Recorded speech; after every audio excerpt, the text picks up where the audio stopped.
Fala pessoal, estamos ao vivo aqui na correção, só conferir com vocês se está tudo certo com a imagem e com o áudio. Eu estou olhando aqui, eu tenho um delay entre o que eu falo e eu vejo vocês, mas eu já estou vendo aqui que a galera está ao vivo. Ricardo Vale acabou de corrigir a prova de Direito Constitucional, eu vou fazer agora a correção de Direito Administrativo e eu já digo para vocês, tem recurso certo na prova de Direito Administrativo. Só estou esperando eu aparecer aqui e vocês me falarem que está tudo ok e aí a gente começa a nossa correção. Pessoal, tivemos 6 questões de Direito Administrativo.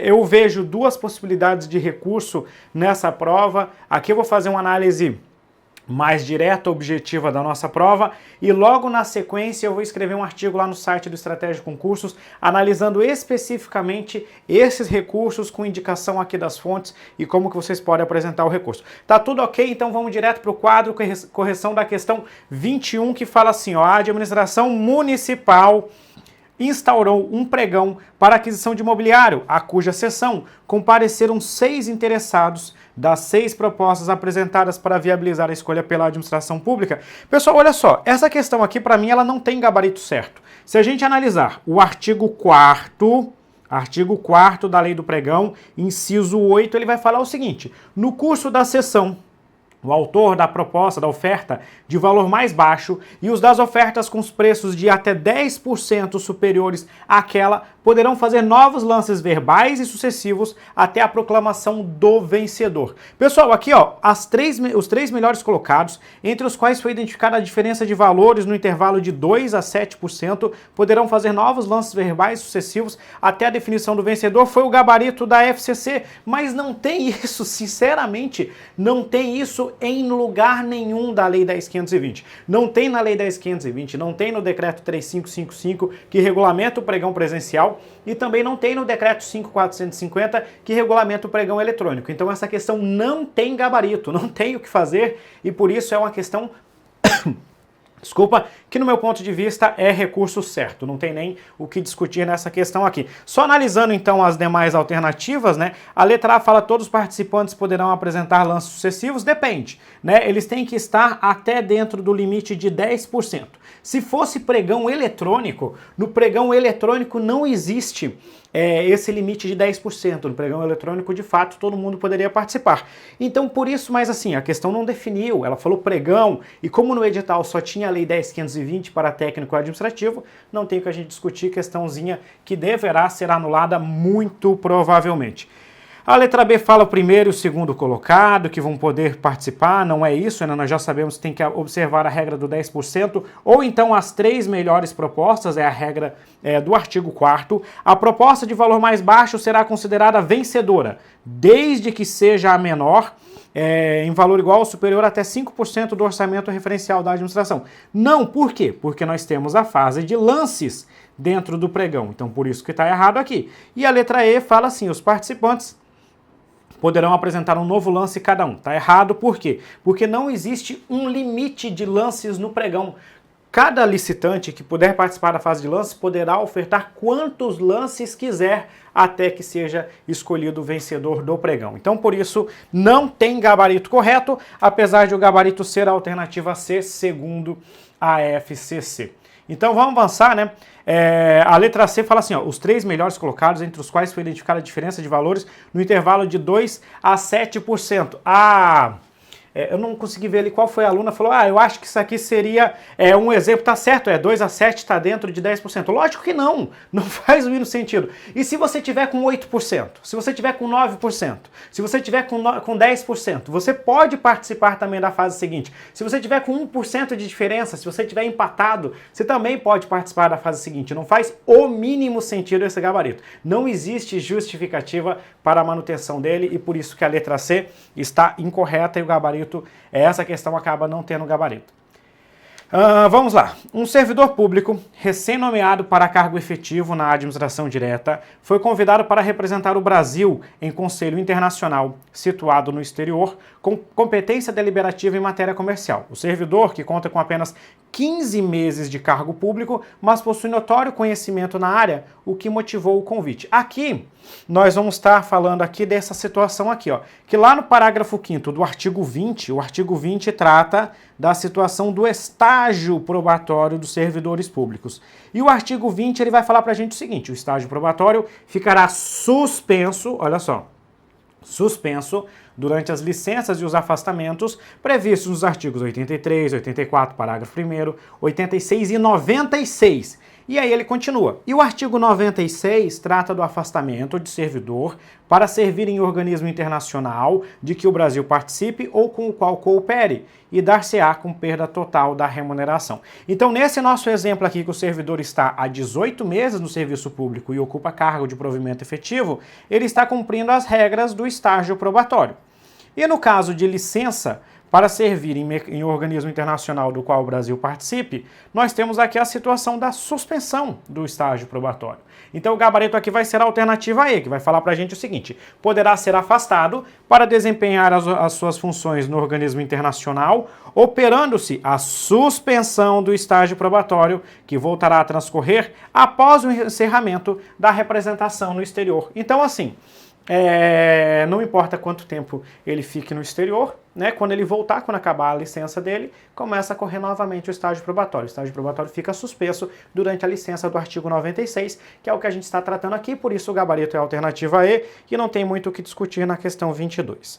Vamos então para a questão 23. Ademar, ocupante de cargo em comissão de empresa pública, recebia pagamentos para não certificar o inadimplemento de entidades conveniadas que não apresentavam prestação de contas na forma convencionada, o que seria obrigação do servidor. Com isso, as entidades em questão não eram intimadas a devolver os recursos recebidos, independentemente do vínculo jurídico firmado entre a empresa pública e as entidades mencionadas. Olha só, ocupante de cargo em comissão em uma empresa pública e ele recebia pagamentos para não certificar o inadimplemento dessas entidades. Ou seja, ele recebia dinheiro, ele recebia uma vantagem patrimonial indevida.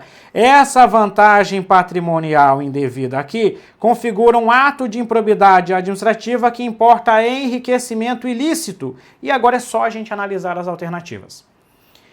Letra A, o servidor público pode ser responsabilizado por ato de improbidade que gera prejuízo ao erário. Não, não é ato de improbidade que gera prejuízo ao erário. É ato que importa enriquecimento ilícito porque ele recebeu uma graninha. Letra B, o empregado em questão não poderá ser responsabilizado por ato de improbidade porque não possui vínculo estatutário. Está errado por quê? Porque o conceito de agente público na lei de improbidade administrativa é um conceito em sentido amplo. Abrange qualquer tipo de investidura ou vínculo com a administração pública. Exerceu função pública ou teve contato com recurso público, você entra no conceito de agente público para os fins da lei de improbidade administrativa, ainda que seja um ocupante de cargo em comissão. Letra C, a empresa pública não se enquadra na condição de sujeito passivo de improbidade. Está errado. Sabe por que está errado? Porque a lei de improbidade se aplica à administração direta e também se aplica à administração indireta, além de entidades privadas que recebam recursos públicos.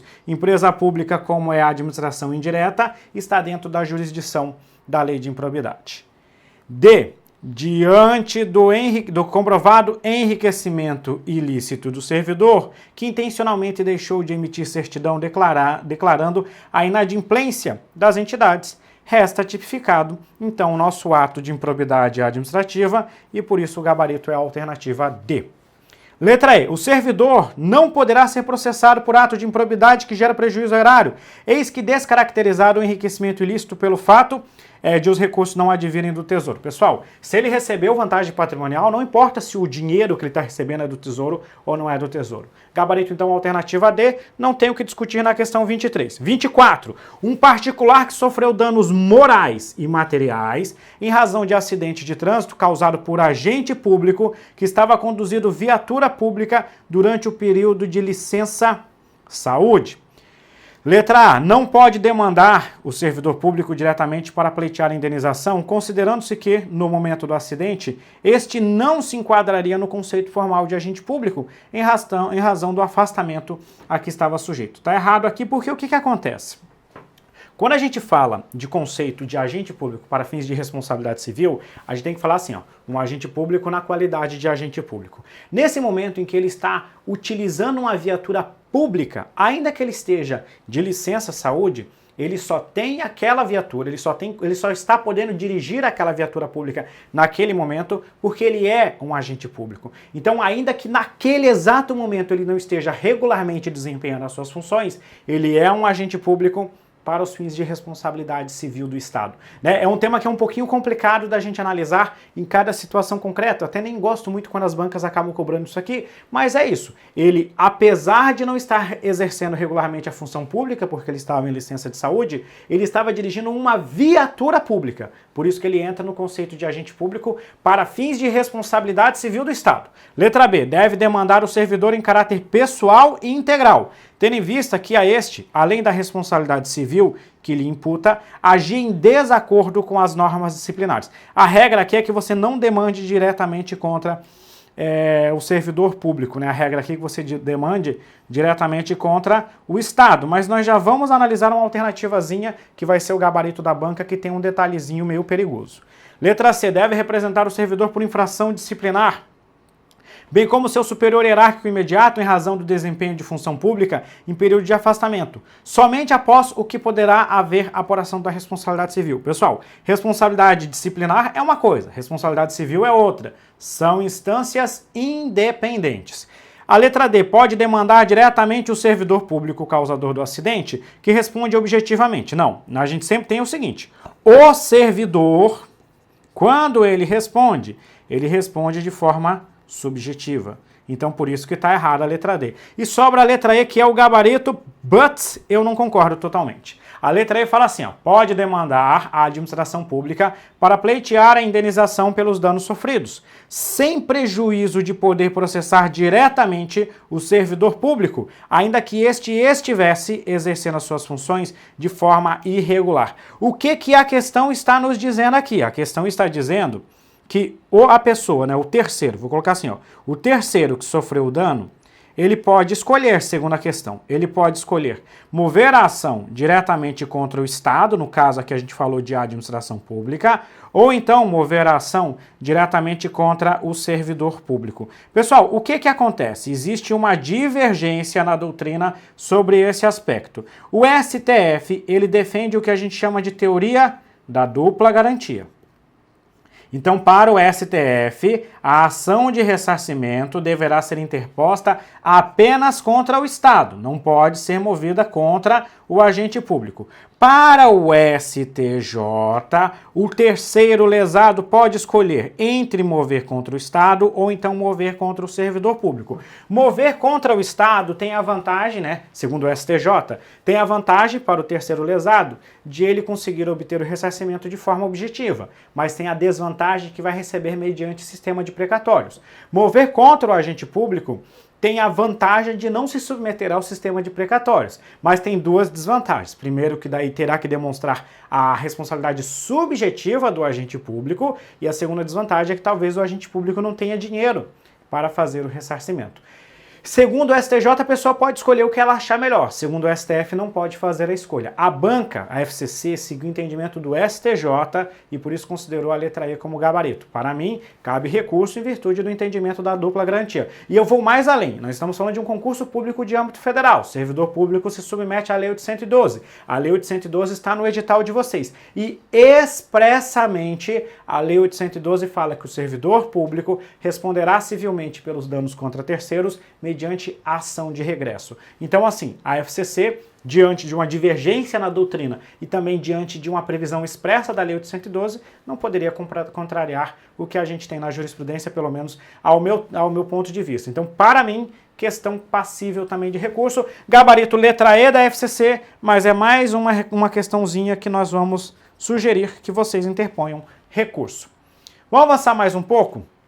E vamos trazer a questão 25. Os atos praticados pelos administradores de uma sociedade de economia mista, nessa qualidade, olha só, estou falando de uma sociedade de economia mista, entidade administrativa de direito privado. E aí ela vai falar o seguinte: podem ter natureza de ato administrativo, a exemplo de decisões indeferindo requerimento de informações, formulado por particular sobre os serviços públicos prestados pela empresa. Pessoal, as sociedades de economia mista, elas podem praticar atos privados ou atos administrativos. Atos privados, elas praticam na sua atuação comercial. Por exemplo, o Banco do Brasil, quando ele concede um empréstimo, isso aqui é uma relação privada, né? Ele está lá explorando a atividade econômica. Por outro lado, quando o mesmo Banco do Brasil indefere um pedido de informação, formulado com base na Lei de Acesso à Informação, claro, considerando aqui, não vou pegar o Banco do Brasil, que o Banco do Brasil fica um pouquinho mais complicado porque é explorador de atividade econômica, mas os Correios, quando negam um pedido de informação formulado aí por determinado cidadão, ele está praticando um ato administrativo. Quando o Banco do Brasil desabilita um licitante dentro de um processo licitatório, ele está praticando um ato administrativo. Quando ele desclassifica um candidato dentro de um concurso público, ele está cometendo um ato administrativo. Então nós temos aqui, mesmo entidade administrativa de direito privado pode praticar atos administrativos quando estiver exercendo a sua função administrativa típica. Em concursos públicos, em licitações, em deferimento sobre acesso de informação, seriam justamente os nossos 3 exemplos, e por isso o gabarito é a letra A. Letra B, tem natureza de ato administrativo discricionário, a exemplo da decisão que aprova a locação de imóveis da empresa que estejam desocupados. Não faz muito sentido, está muito esquisito aqui, e ele nos dá a ideia de que os atos da sociedade de economia mista seriam todos discricionários, e nós já vimos que nem todos são atos administrativos e nem todos são discricionários. Letra C, tem natureza vinculada, quando se prestarem a autorizar a alienação de imóveis da empresa que não estejam sendo utilizados para atividades afetas ao seu objeto social. Pessoal, se ela quer alienar um imóvel, isso aqui vai ter uma análise discricionária da entidade para verificar se é o caso ou não fazer a alienação. Então está errado. Estão sujeitos à revisão administrativa pela administração direta, sempre que implicarem em deferimento de pleitos de empregados públicos ou de particulares. Essa aqui está errada e essa aqui está errada, uma vez que não existe hierarquia entre a administração direta e a administração indireta. Então, gabarito letra A na questão 25. E agora vamos para a questão 26. Quando o executivo desempenha suas funções por meio do exercício do poder regulamentar, edita atos de caráter concreto e específico. Não, né? Poder regulamentar, ele está editando atos de natureza normativa. Então está errada a letra A. Letra B, pode inovar no ordenamento jurídico, desde que esteja diante de lacunas legais em matéria de interesse público. Essa daqui é muito capciosa e é muito perigosa. Pessoal, como regra, o poder regulamentar não pode inovar no ordenamento jurídico. Nós costumamos afirmar, inclusive a gente fala expressamente no nosso curso, que o poder regulamentar, ele não serve, como regra, para preencher lacunas. Ele serve para disciplinar aquilo que já está na lei. Ele somente pode preencher lacunas quando houver delegação legislativa, ou seja, são as famosas lacunas propositais. É quando o próprio poder legislativo deixa a lacuna e expressamente determina que o poder executivo preencha aquelas lacunas, né? A gente chama isso de regulamento autorizado ou de deslegalização, mas isso é a exceção. A regra é que o poder regulamentar não inove no ordenamento jurídico e por isso que a letra B está errada. Letra C, deve observar os limites postos pela lei para explicitar os dispositivos dessa. Lógico, né? Tem que observar o que está na lei. Ele é ato normativo de natureza secundária. Detalhando, por exemplo, o procedimento para aplicação da norma regulamentada. Perfeito. Em regra, né, um decreto executivo serve justamente para disciplinar procedimentos dentro da administração pública. Gabarito letra C, e essa aqui não tem o que falar em recurso. Avoca competências típicas de poder de polícia. Não, né, não tem nada de avocar competências de poder de polícia. Não pode instituir limitações por intermédio do poder regulamentar, porque ele não pode inovar no ordenamento jurídico. E a letra E, edita atos administrativos de natureza vinculada, porque estes não podem desbordar da lei às quais estão submetidas. Pessoal, sempre que a gente fala na classificação dos atos administrativos, os atos normativos, eles são classificados como atos administrativos discricionários. Então tá errada a letra E, gabarito alternativa C, e dessa forma a gente fecha a nossa correção da prova de técnico administrativo com 2 possibilidades de recurso. Pessoal, vou colocar na tela do aguarde e eu acho que é o professor Renan Araújo ou o professor Ricardo Torques que vão assumir a transmissão. Um grande abraço para vocês e até a próxima. Valeu!